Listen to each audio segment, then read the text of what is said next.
Chit-jara means conscious or sentient, insentient. Conscious, not conscious. Consciousness, matter. That also is possible. Consciousness, matter. Conscious, non-conscious, sentient, insentient.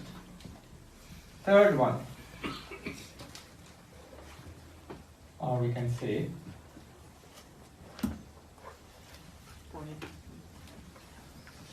nirvikara, conscious, not conscious. Savikara.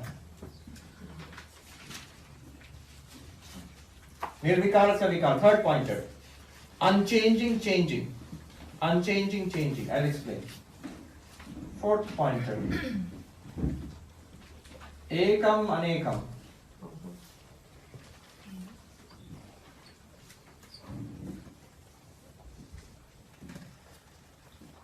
Fifth pointer is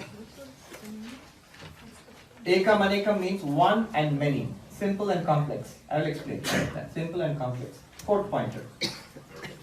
And the fifth pointer is one more.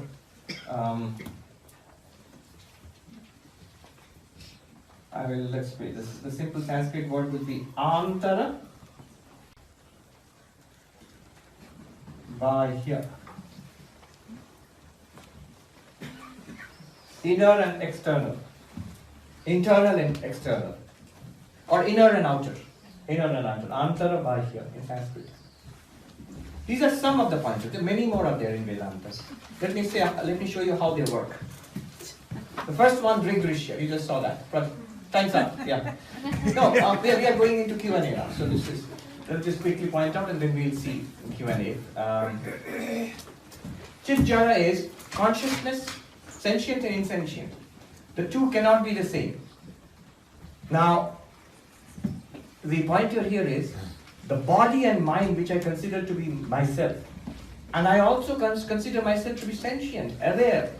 Do I not consider myself to be conscious? Is there anybody who considers himself or herself to be a zombie? We all feel awareness within ourselves. We all feel awareness. Right now we are feeling awareness. So we feel ourselves aware. And there are things which we are aware of. The one which is aware and the thing which you are aware of, the two cannot be the same. That which is aware, that which is not aware, the two cannot be the same. Now, I am aware, I am conscious. Is the body conscious? If you investigate, but it's very simple. It's not conscious. Greg Good, I got this from Greg Good, who is a psychologist a counselor working in New York, and he is uses Vedanta for his counseling. He says this, simple exercise, to see that consciousness is on your side, not on the side of the body. He says, hold up your hand now. Look at your hand. Notice the experience of watching your own hand. Don't you feel that where is consciousness? I am conscious of the hand. Isn't it true? This is the nature of the experience. I am conscious of the hand. It's not that the hand is conscious of me. Hand doesn't say, hello there, Sarvapi Ananda. It doesn't say that. I can say, hello hand. But hand doesn't say, hello Sarvapi. It doesn't feel. The nature is, I am feeling, I am aware of, I am feeling, I am seeing my hand. On which side is consciousness? On this side. Not on that side. You say, so, what is, you can put the hand down. What is true of one hand is also true of the other hand. It's also true of the legs and the tummy and the chest and the head. All the parts of the body I am conscious of. They are not conscious of me, the person. Therefore, consciousness is on my side, not on the side of the parts of the body. And the body is nothing but the conglomeration of its parts. So I am conscious of the body. Consciousness is on my side and not on the side of the body. This is somewhat related to the seer and the seen. Do you see? But this is not seer and seen. This is consciousness and not consciousness. Sentience and with consciousness and matter. So the body is not conscious. I am conscious. That which is conscious and that which is not conscious, how can they be the same? Then how can I be the body? Even more amazing, the mind itself. The mind itself. We all think the mind is conscious. If anything is conscious. See, in modern consciousness studies in the West, no distinction is made between mind and consciousness. It's always mind and consciousness together. Mind itself, if you apply this, it's so elegant. The mind itself is not conscious. How? Simple demonstration. Think a thought, ABCD. Just think mentally, ABCD. Now I'm asking you the question. Were you aware of the ABCD in your mind, or is ABCD aware of you? See, you're laughing. You think it's a silly question. It's so obvious. Thoughts in the mind, feelings, thoughts, emotions, memories, they are not conscious of me. I am conscious of them. Consciousness is on my side, whatever I am. Consciousness is on my side. They're not on the side of the thoughts. So mind is not conscious. I am conscious of the mind. That which is not conscious and that which is conscious, how can the two be the same? The conscious self and the non-conscious mind, the two are not the same. So I am neither the body nor the mind. I am the consciousness which is the experiencer of body and mind. This is pointer number 2. At that point you need to ask, so I am the consciousness and the body is not conscious, an object of consciousness, fact or this theory? If you can, not in, see, most people they say, yeah, it's a fact. You are intellectually assenting to the fact. No, I want you to see it as a fact as you see this hand as a, you're not intellectually assenting to the fact that it's a hand. You're experiencing a hand. You're experiencing a body. In the same way, can you honestly say, I'm experiencing myself as the witness consciousness different from mind and body? You have to say that. The other three are very simple. Nirvikara, Savikara means Nirvikara, unchanging. Savikara, changing. Body continuously changing. I am the experiencer of the baby body, teenage body, young person's body, middle-aged person's body, senior person's body. Mind changes even more. From the morning till now, how many times? Happy and miserable and irritated and peaceful and curious and bored and eager and tired. How many times? In one day till now. Mind continuously changing. And I am the experiencer of the changing mind. Nirvikara, Savikara. That I, the unchanging and the changing mind. Unchanging and changing, how can they be the same thing? How can the same thing be changing and unchanging at the same time? So I cannot be the mind because it's changing and I am unchanging. Ekam anekam. Very simple. I always regard myself as a single, as a unit. Think about it. Even the persons with multiple personality disorder, I heard that they are usually one person at a time.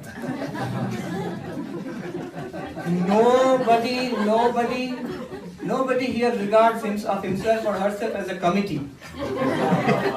We think of ourselves as one. It's a very interesting thing. Consciousness is always unitive, identical to itself, one. And the body is a conglomeration of so many things.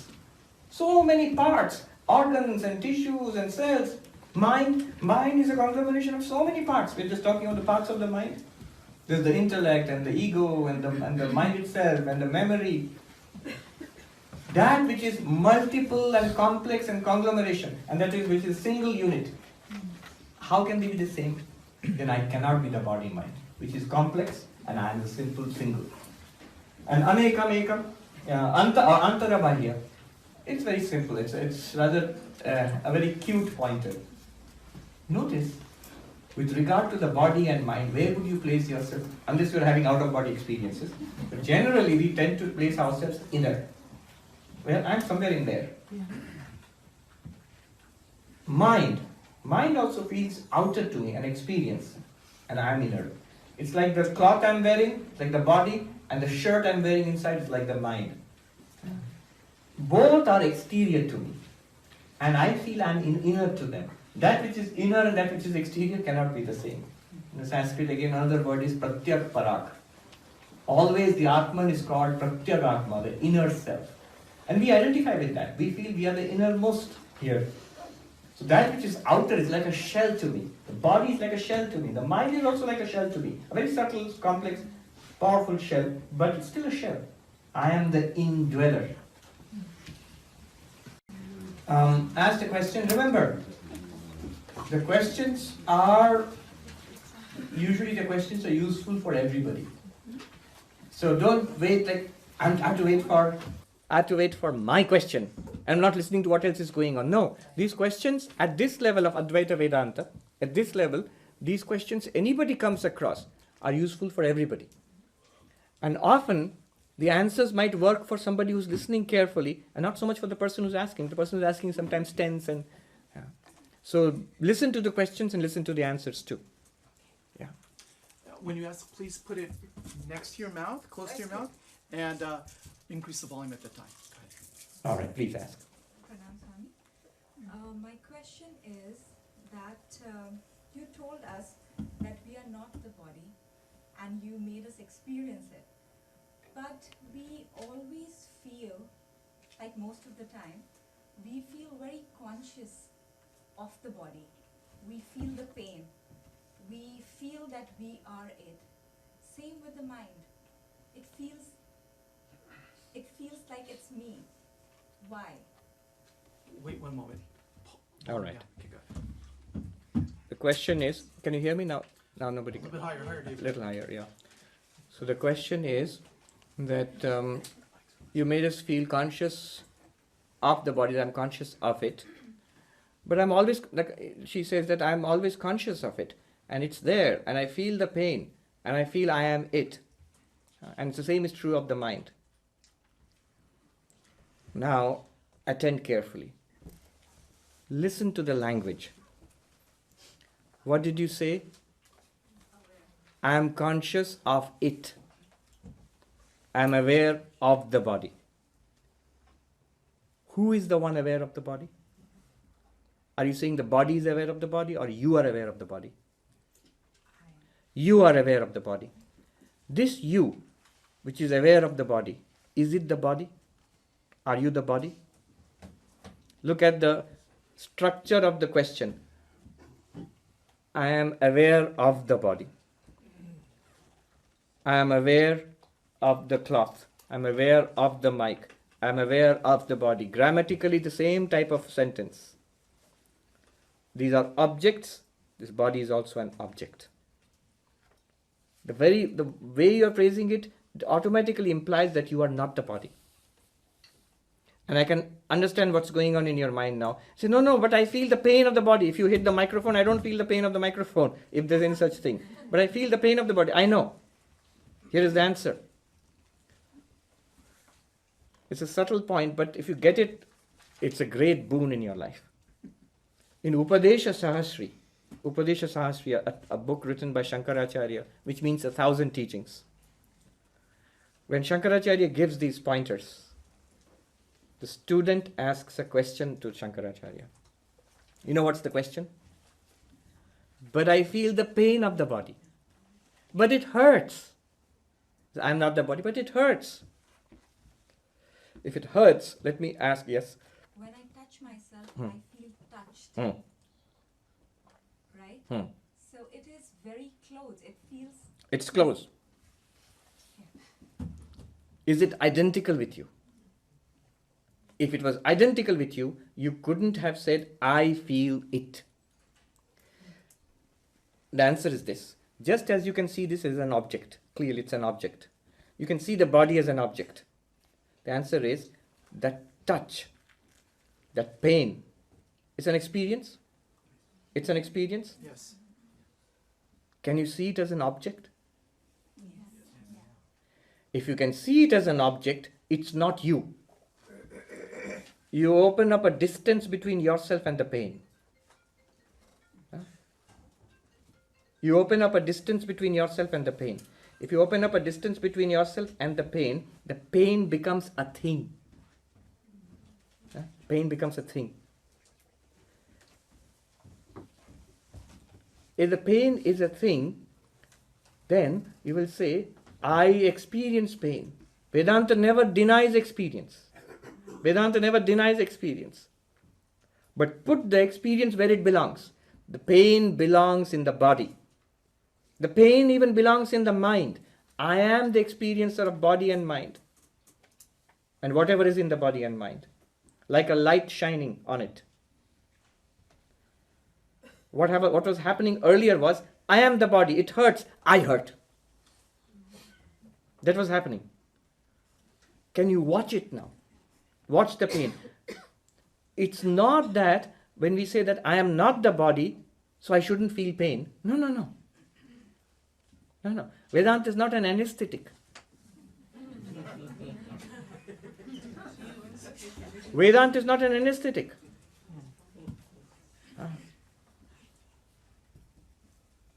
What is an anesthetic? It wipes out the experience of the world. The good and the bad, the pleasure and the pain is wiped out. It interferes with your ability to experience.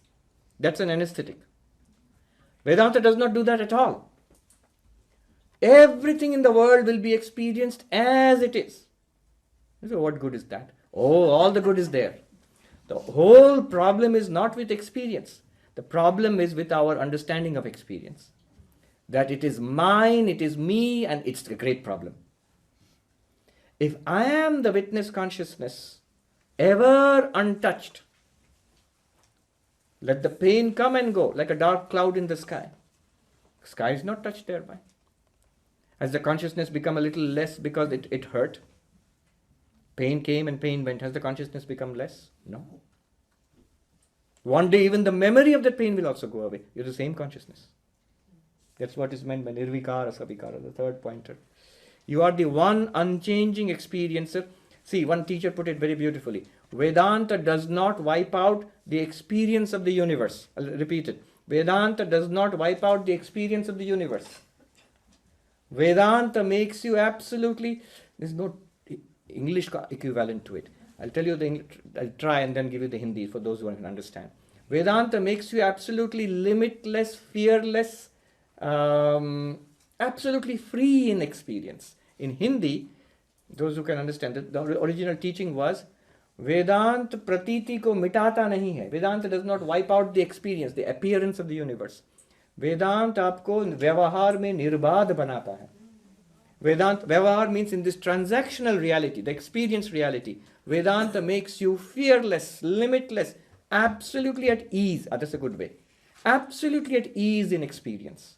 Because you are not touched by it. Can you consider? Alright, let me give you another example. Again, don't be too eager. My question, no. If you can understand the answer to even one, this is a good question. It's enough. It will solve other questions also. See, this example I came across recently. It will show what is happening right now. Suppose in the old movies, there would be a black and white movie and no sound, which Charlie Chaplin never referred to. Then they introduced sound, it became more realistic. Then they introduced color. Now there are big screens with color and sound. Very realistic. One gets absorbed and carried away in movies. You forget you're sitting in your chair in a darkened hall and watching the movie. Now imagine, I heard in Disney or somewhere, they have introduced the chair, vibration in the chair. If the car is moving, your chair also will move. More real. Motion has been introduced. Imagine further, and some hall I read, they have, when there's a flower and the hero is smelling a flower, a little squirt of fragrance will come in your chair and you can smell it. Now imagine all the senses. It's quite possible with modern virtual reality, or maybe in a few years' time. You can see, hear, smell, taste, touch, whatever the hero is doing in the movie. How absorbed you will become in the movie. Next, imagine the thoughts of the hero are your thoughts. You're directly experiencing the thoughts. The memories of the hero are your memories. The desires and the fears and the anxieties of the hero are yours. You'll become so much absorbed in that, you'll forget at all there's somebody else, there's a hall and you're sitting there. Totally you'll forget. There's no sensation coming from there anymore. Suppose it's possible. That's exactly what has happened to us now. This mind sensory system has put up such a 5-dimensional movie for us. And the inner software, the mind with its memories and all, has put up the inner environment so strongly for us. Consciousness, who is the one who is separate, who is the watcher? Consciousness is completely trapped in it, forgotten. And yet it is never one with it. At any time it has the chance to let go. Step back, walk out of the hall, or step back into the chair and watch the movie without being affected by it at all. Then what is the point of identification? How do we get identified? What is that? Now, what is the point of identification, or how do we get identified? Suppose you ask, how do you get? That's a good question. How do we get identified? I've already told you the answer. Do you remember stage 1 of the 7 stages in the story? Ignorance. Avidya, ajnana, ignorance. Not knowing that you are this witness consciousness. That not being clear to you, inevitably you get identified with body and mind. What is the second stage? Error. What is error? identification. My 10th friend is dead. Identification with body and mind.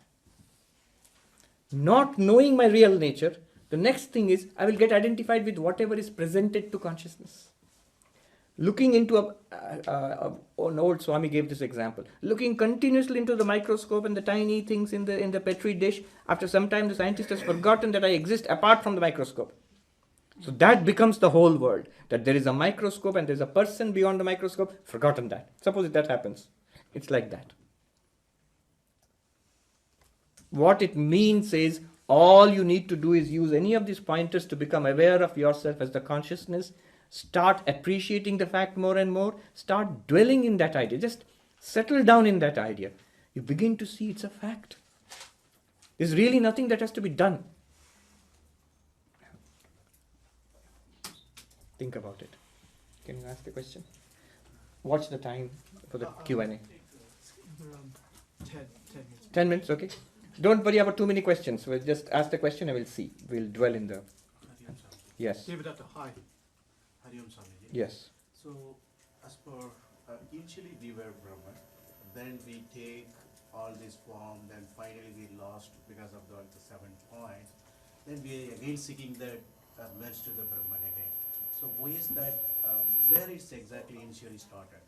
So, it means that if I am a Brahman, why am I getting to this cycle of again and again? All right. I've got the question. Repeat the question. Yes, I'll repeat the question. Initially we were Brahman, then we got caught in this body and mind, and then we are trying to separate ourselves and see ourselves as Brahman. There should be at least a few people saying,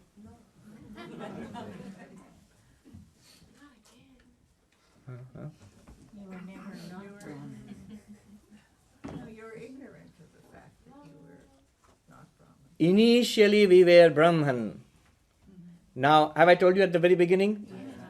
Initially I was Brahman, and now I am this, and once, maybe when the universe is destroyed or when I attain realization, this is called Sadhya Advaita, the non-duality to be achieved. No. Suppose you say, initially I was a watcher of the movie. When did I become the villain of the movie? You are still watching the movie. You are not the hero or the comedian or the villain in the movie. You are still watching. You are none of them. You are enjoying all of them even now. Just that you are not aware of your independent status as the watcher. By the way, all this that we did here and all that I am telling you, none of it is true. I am having you on. None of it is true. Shankaracharya, in the Aparoksha Anubhuti, you will see, after detailed descriptions, about 20 classes will go on in these pointers and descriptions that struggle. And then the 41st verse he will say, did you take all this seriously? None of it is true. And he says, no good comes of it also. This is not non-duality. So look at this duality. Drishya. Seer and seen, chit jada. Duality. Changing, unchanging. It's total duality. This is duality. Yes. For the non-duality, you have to wait for the next session. But, then the next question is asked, why did you do this? Why did you waste our time? Oh, no, not wasting your time. First, you have to disidentify from this error that I am the body-mind. Then this consciousness which you have disidentified from the body-mind, which is object, seen, which is non-conscious, which is changing, which is complex, which is external. You have disidentified from that. I am the witness of this. Now what am I? I am definitely a consciousness, otherwise I wouldn't be experiencing all this. So I am the witness, untainted, unchanged consciousness. Next, you have to show that this consciousness is non-dual. There is really nothing apart from it. So everything that you set aside will again be reabsorbed back into you. But the whole approach will be different. So, but this part is important. Without this, you cannot go on to non-duality. That's why Sankhya is important for Advaita. Without accomplishing what Sankhya and Yoga does, without that Advaita is impossible. You can't have a bodily Advaita. You can't have a mental Advaita. Okay, so I'll go on. How much? 5 minutes? I know, 5 minutes. 5 minutes? 5 minutes. Okay, let's hear the questions at least. Yes, we'll come to you. Namaste, Swamiji. So my question is, how can we use Advaita to develop detachment to people, like friends, family, everything? Because I feel like attachment is our biggest cause of pain and sorrow and everything. I've listened to your question very carefully. Did you see what words you use? How do I use Advaita? Yeah. Why detachment? Really Advaita, when it will come. When the real Advaita will come. You say not detachment, just the opposite. Complete oneness. But not just with friends and family. With those who are not your friends, not your family, those which you know, you do not know, the good and the bad and the ugly, with everything, they are all one with you. That will come. That will be non-duality. But again, use. Advaita is not meant for use. It's meant for realization. The moment you say use, I have something to accomplish. If there is non-duality, what is there to accomplish? Your friends and your family are not separate from you. The problem is not that I am attached to my friends and family. The problem is I am attached to only my friends and family, they different from others. This is samsara. All are my own, spiritual. They are my own and they are not my own, not spiritual. Let's hear the questions quickly. Yeah, You ask, yes. if a person finds the 10th person, Yes. after that, can he forget it? And what is the prescription constantly to remember that he has found the 10th person? Okay, the 10th person story can, after this insight, can you forget it? Once it is stabilized, it can never go away. Coming and going are at the level of the mind. Coming and going are not at the level of the Atman. The Atman is ever present. When you think I've forgotten it, the very thought itself will show you the ever present Atman. It's like, well, what can I say? The unchanging light. Things come and go in the objects come and go in the light, but the presence and absence of objects is revealed by the same light. Once you have understood that light, there's nothing more there's no fear at all.